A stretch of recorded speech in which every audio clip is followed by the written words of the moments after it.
Welcome to this short presentation from RSVP Design about one of our major business simulations. This activity is known as Shaping the Future.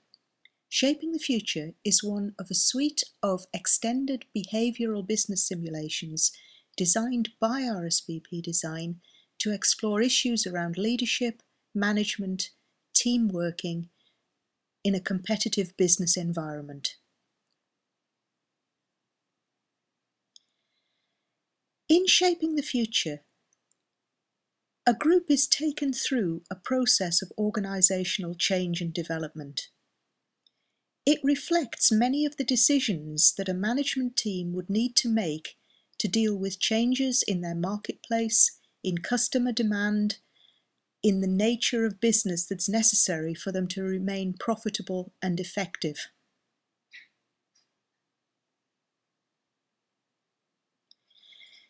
In this particular simulation, a group is divided into 5 sub-teams.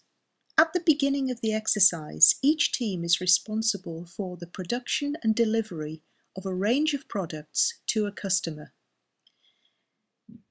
They need to meet deadlines and they work within the rules and constraints that are required of them to be compliant in their business environment.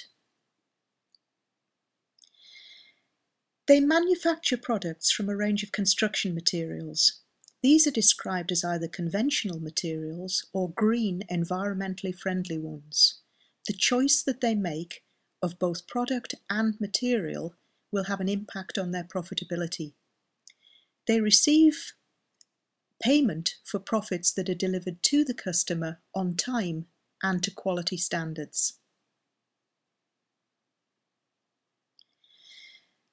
This task is known as the compliance task, and it represents all of the regular administrative and routine jobs that are required to demonstrate that the organisation is working in a way that's compliant. It's a fiddly, time-consuming job that gives them no profit, but if they fail to achieve it successfully, there are severe penalties that will be incurred. Running alongside the construction and compliance tasks is a resource allocation task. Throughout the activity, teams are provided with resources of cash, IT, and HR. There is an ongoing negotiation process across the rounds to allocate these resources effectively between the 5 business units. Again, failure to do so incurs financial penalties to the group. There are a lot of decisions to be made within the exercise about how to work effectively and efficiently. There are some jobs that can be handled by individuals who become specialists in that role. There are other jobs that require team input and team decision making. People move from one role to another, becoming expert and transferring that expertise to people at shift handovers. In most cases, in the middle of the exercise, it becomes clear that the organisation is failing.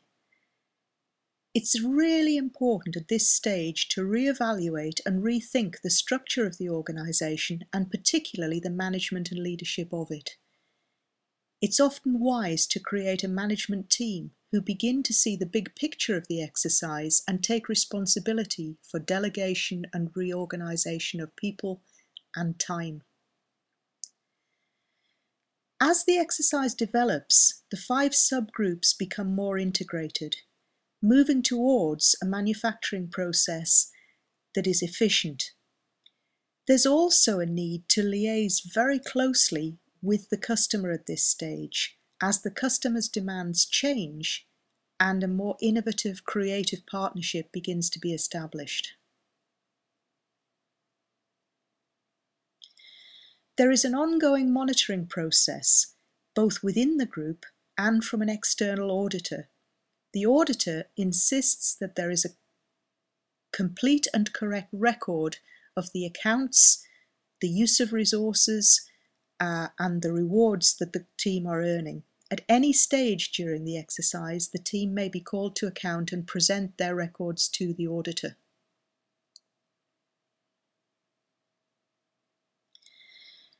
It's really important to establish a partnership with the customer.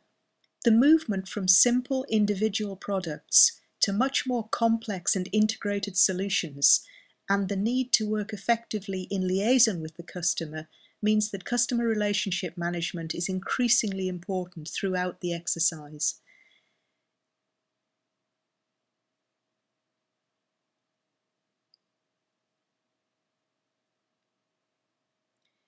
Within the exercise, there is a role known as the continuing professional development role. Group members become observers and coaches within the exercise. They manage interim reviews, and the quality of those reviews and the learning that the group members extract from them allows them to earn learning bonuses. Here, the faculty team discuss the bonus system. At the end of the exercise, most groups work towards a whole organisation integrated presentation. Because they have reviewed the exercise as it proceeds and allowed for continuous improvement at each stage in the exercise, they have a wealth of material to take into the final review of the whole process. This is an example from RSVP Design of one of our major business simulations. Please contact us via our website rsvpdesign.co.uk to find out more about this activity. We will also be very happy to speak to you about our broader range of experiential learning tools, programs and processes.